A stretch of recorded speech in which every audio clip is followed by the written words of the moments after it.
médico, e ele, durante todo o ministério de Cristo, de Paulo, uma parte do ministério de Paulo foi acompanhada pelo médico Lucas.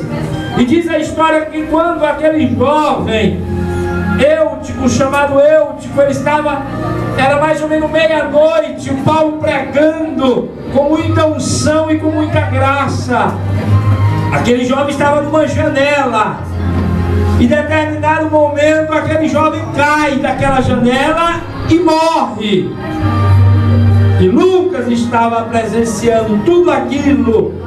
Mas só que não foi a medicina a qual Lucas tinha aprendido que ressuscitou Eutico, mas foi o poder de Deus que havia na vida do apóstolo São Paulo. Louvado seja Deus. Quando o poder de Deus, irmãos, é manifesto na vida do crente, ele prega a palavra, ele ora pelos enfermos. É curado? Mas não é todo o caso, não é toda vez que eu vou orar e a pessoa vai receber a cura. Senão seria bom, eu ia lá para a porta do São Marco amanhã cedo e iria orar por todo mundo e eles iam ser curados. E não é dessa forma. Há casos em que Deus, ele trabalha diferente. O apóstolo Paulo, ele, por exemplo, tinha um espinho na carne, e a Bíblia diz que ele orou 3 vezes, mas veio uma voz do céu que disse: Saulo, Saulo, a minha graça te basta. Paulo, a minha graça te basta. Irmão, você está passando por problema, a minha graça te basta, o Senhor diz. Graça de Deus é muito mais do que um favor. Ainda que seja um favor imerecido, mas é um favor maior do que aquilo que nós fazemos por alguém. Posso fazer um favor para a irmã Terezinha? Na verdade tem 3 Terezinhas nesta noite, nesse lugar, né? Que bênção. Posso fazer um favor, e aí ela pode fazer um favor para mim também. Mas o favor que o Senhor fez por nós é muito maior do que o entendimento do homem. O homem não pode pagar, o homem não pode retribuir. O irmão Miguel agora há pouco estava comentando que há algum tempo atrás, no ano passado, nesse momento estava no mundo, estava com os olhos vendados acerca das coisas de Deus.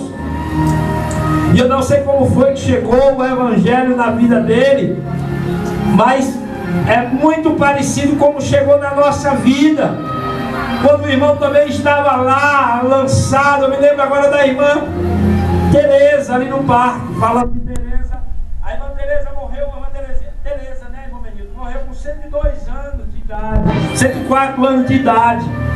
Quando deu com 50 anos de idade, ela era, irmão, o braço direito do padre da cidade onde ela morava. Não lembro agora onde era a cidade. E quando aquela mulher, Deus tocou no coração daquela mulher, irmão amado, aquela mulher, ela se entregou para Cristo Jesus. E aí, irmãos, ela foi expulsa de casa. O pai dela batia nela todo dia quando ela se entregou para Jesus. Isso já com 50 e poucos anos. Não, engano, irmão, o pai não, o esposo dela. Mas, irmão, aquela mulher, eu me lembro agora, eu recordo, o menino deve recordar também, com 100 anos, 99 anos, 98 anos, irmão, aquela mulher estava ali no culto do mercado. Eu me lembro que ela levava uma sombrinha, era aquela ajudante dela, uma filha criada por ela, uma senhora que foi criada por ela. E ela levava uma sombrinha chovendo, e aquela mulher pregando a palavra de Deus com autoridade, com graça. E é muito bonito, irmão, a história da irmã Tereza, que agora partiu, está aguardando a redenção, está aguardando o arrebatamento da igreja, para que ela também possa ressuscitar dentre os mortos. É isso que é o Evangelho. Foi isso que nós abraçamos. É isso que é a verdadeira fé. Fé não é uma coisa passageira, um vento que vem e aí arrebata as pessoas. Agora há pouco nós estávamos aí comemorando, as pessoas do mundo comemorando o Natal, e as pessoas falando de um espírito de Natal, um espírito natalino. que as pessoas estavam ali naquela enganação, irmão. Se reuniam em suas casas, família, para quê? Comer e beber. O propósito era esse. Jesus estava longe da maioria dos lares, principalmente desse país chamado Brasil. Agora, irmão, no capítulo de número 17 do livro de Atos dos Apóstolos, versículo de número 30, diz assim: mas Deus, não tendo em conta os tempos da ignorância, anuncia agora a todos os homens em todo lugar que se arrependam, porquanto tem determinado um dia em que com justiça há de julgar o mundo por meio do varão que destinou, e disso deu certeza a todos, ressuscitando do morto. Eu fiz um curso de capelania alguns meses atrás, e junto da minha turma tinha um ex-padre. Era padre que se converteu a Cristo Jesus. E aí eu conversando com ele, eu perguntei: mas irmão Paulo, e lá como é que é? O padre sabe, lá ele sabe de tudo, ele sabe da verdade, mas ele não pode ensinar, porque eles ganham bem, eles têm status, têm autoridade na região onde eles comandam, a paróquia onde eles estão. Irmão, aí aquele homem é bonito. Irmão Paulo, tem o telefone dele, de hoje eu vou trazer ele para pregar aqui. É um ex-padre dali, se não me falha a memória, da Bahia, e se converteu ao Evangelho. É uma bênção de Deus hoje. É um pastor de uma igreja evangélica. Irmãos amados, o apóstolo São Paulo, quando ele estava neste lugar, a Bíblia Sagrada, em versículos anteriores, diz que Paulo estava em Atenas, no Areópago. Era uma espécie de coliseu. Naquele tempo tinha muito isso, coliseu, arenas. E aí Paulo, de repente, ele começa a passar pela cidade de Atenas. Atenas fica na cidade, no país chamado Grécia, na Grécia. E Paulo, passando pelaquela cidade, a Bíblia diz que o espírito de Paulo se comoveu, porquanto grande era a idolatria naquela cidade. Aí eu recordo, há 2 anos atrás, na cidade de Juazeiro do Norte, onde nós estivemos fazendo um impacto de evangelização. E mamado, quando eu passei, irmão, pelaquela cidade, quando eu via famílias e mais famílias, toda a família, geração inteira, avô, bisavô, neto, todo mundo de mão dada, passando, todo mundo de marrom, para adorar Padre Cícero. Irmão, foi no meu coração, foi nesse texto de Paulo. Aquilo que Paulo sentiu naquele momento ali, há 2000 anos atrás. Irmão, eu senti, quando eu passava, irmão, ele passava evangelizando a um monte de imagem, irmão, de São Francisco, de Padre Cícero. A coisa mais terrível que se você possa imaginar. Aquilo que você está pensando agora é pouco, porque às vezes a gente ouve falar, mas quando a gente vê, quando a gente presencia, é diferente. Tristeza grande, caravanas e mais caravanas. O camarada guarda todos os seus bens para chegar aquele dia. Fica mais ou menos no dia 29, 30 de outubro de todo ano, eles vão fazer essa peregrinação. Paulo, aconteceu isso com Paulo. Aí ele passa, e aí ele vê lá o Deus fulano, Deus ciclano, Deus João. É como se nós trazêssemos para hoje Maria, Paulo, Pedro, São Francisco, sei lá o quanto de santo. Aí de repente ele se depara com um altar, estava escrito: ao Deus desconhecido. Aí Paulo, pela sabedoria do Espírito, ele diz: pois é este Deus desconhecido que eu vou anunciar. E aí Paulo começa a falar desse Deus desconhecido, irmão domingo. Desconhecido para aquela região, para aquele povo, mas bem conhecido de Paulo. Louvado seja Deus. É esse Deus que nós agora precisamos anunciar. Porque tem muitas pessoas na ignorância, com o ouvido tampado, os olhos cegos para as coisas do Senhor. E aí nós precisamos agora falar desse Deus que é desconhecido lá no mundo, mas é bem conhecido da igreja do Senhor, que todos os dias do ano exalta e glorifica o nome desse Deus. Louvado seja Deus, bendito seja o nome do Senhor. E aí Paulo começa a anunciar. Aí as pessoas começam, aqueles religiosos, aqueles estudiosos, aqueles sábios da época começam a dizer: esse camarada é um paroeiro, esse camarada, ele está trazendo essa doutrina nova. Que doutrina é essa? Que ensino é esse? Aí ele começa a discorrer acerca de Cristo. Louvado seja Deus. Chega a dizer: olha, esse Deus, ele começa a exaltar esse Deus desconhecido, Deus que fez o mundo, o que há no mundo. Ele fez todas as coisas e ele colocou o quê? A Bíblia diz que ele colocou limites. Deus, ele coloca limites. O mundo que nós vivemos hoje não tem limite. Pai, filho, o tratamento é igual hoje em dia. O camarada não respeita mais o pai, não respeita mais a mãe. É uma desordem, uma bagunça. E aí nós entendemos porque Deus, ele coloca limites. Ele colocou limites. A Bíblia Sagrada diz, mesmo no texto em que nós estamos apreciando nesta noite. E aí para quê? A Bíblia diz, você pode depois, amanhã, depois ler esse texto, que aí a Bíblia diz que ele não é servido por mãos de homens, e nem habita em lugar feito por homens. Irmãos, por isso que Deus habita dentro de nós, que é templo dele. Foi ele que nos fez para adorar e louvar o seu nome. Aleluia. É para isso, irmão amado, que Paulo, é por isso que Paulo ficou totalmente constrangido naquele lugar. O espírito de Paulo ficou sobressaído, ficou angustiado.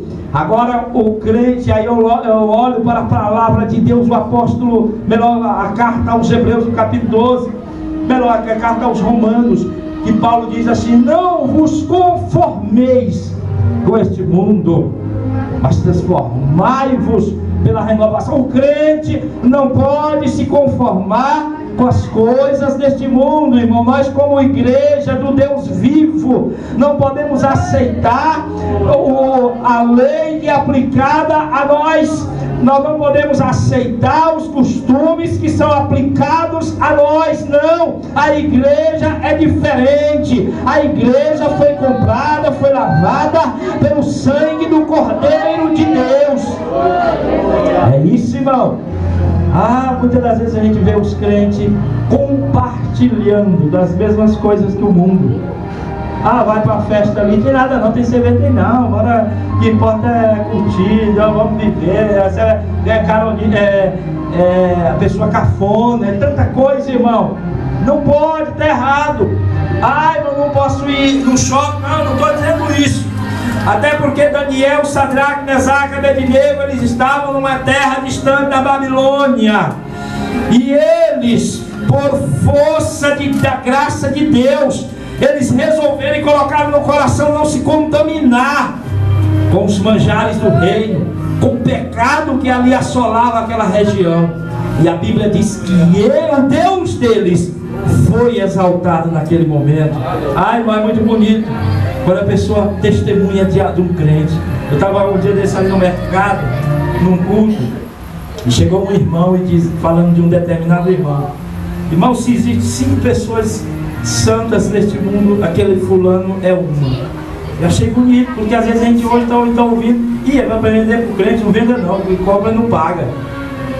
Compra e não paga, tem que tiver água. Antigamente a irmã Raimundia sabe muito mais do que eu, irmão França, que para um crente a pessoa poder dar até a casa, se fosse possível, por conta do nome que era ser crente. Mas hoje em dia o negócio está bagunçado. É crente, meu amigo, o camarada pensa 10 vezes, mas não é eu, não pode ser você. Esse não pode ser a nossa atitude. Não, senhor. Nós temos que ser diferentes. As pessoas têm que ver em nós uma diferença. O irmão Benildo, ele trata bem a sua filha, o seu pai, a sua mãe. Ele respeita a sua mãe. Ai, irmão, que conversa é essa, irmão?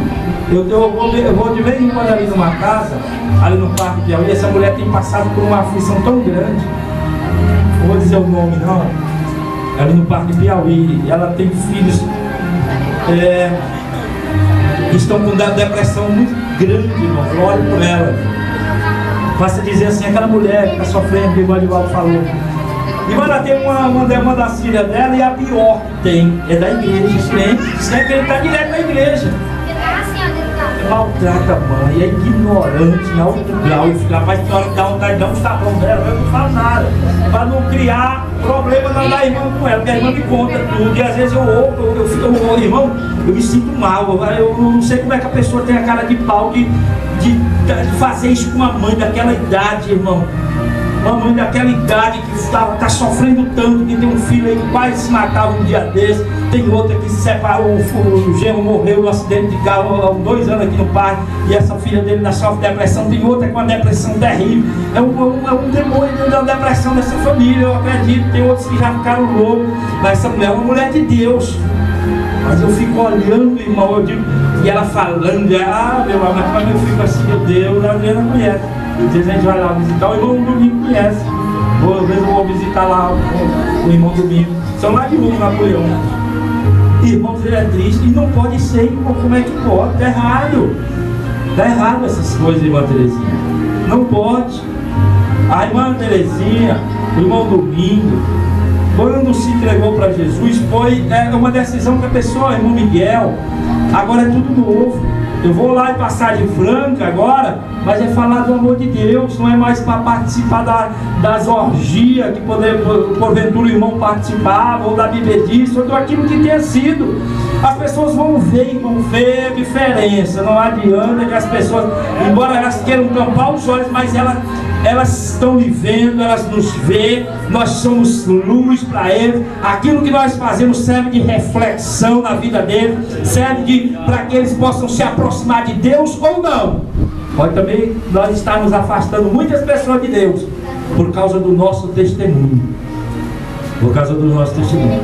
Eu estava ouvindo o pastor agora, quinta-feira, no Parque Piauí, ele dizendo, ele falou coisa ali, pior que é. Ele disse que nosso maior testemunho é a nossa esposa.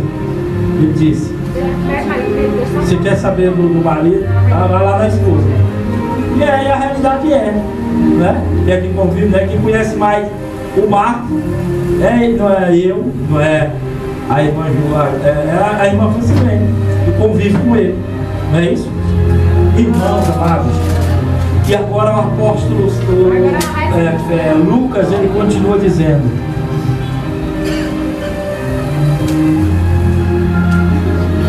Deus não leva em conta, irmão Miguel, o tempo da sua ignorância, do tempo da minha ignorância. Tem muita gente que usa esse texto para aplicar para os dias de hoje. Eu pequei hoje, Deus não leva em conta o tempo da minha ignorância. Não, senhor, ignorância há 11 anos atrás, quando eu não conhecia Jesus. Aquele tempo para lá, Deus não leva em conta. Mas a partir daquele momento, eu sou indiscutível. Como é que diz a história? Diz assim, é inexcusável diante de Deus. Eu não tenho como dizer assim, eu não sabia. Não sabe porque não quer. O crente que está aqui não sabe porque não quer. Não sabe que tem que fazer o certo é porque não quer. Amém? Deus não leva em conta o tempo da ignorância, mas Ele manda que todos, em todos os lugares, se arrependam, porque Ele determinou um dia em que com justiça há de julgar. Há de julgar, meu amigo. Há de julgar cada um. Cada um de nós vamos ser julgados. É claro que a igreja, o julgamento da igreja, não é o julgamento do trono branco. Não é aquele julgamento de condenação. Pessoa, quando nós chegarmos no céu, nós vamos ser julgados no tribunal de Cristo. É um tribunal onde o Senhor estará julgando as nossas obras. Mas só que para chegar lá, Não é simplesmente eu ter dito, eu aceito Cristo como meu Senhor. Tem que haver, irmã Terezinha, uma mudança. Amém, irmã Terezinha? A vizinha da irmã Terezinha tem que olhar e dizer, rapaz, essa mulher mudou. Esse homem mudou. Essa pessoa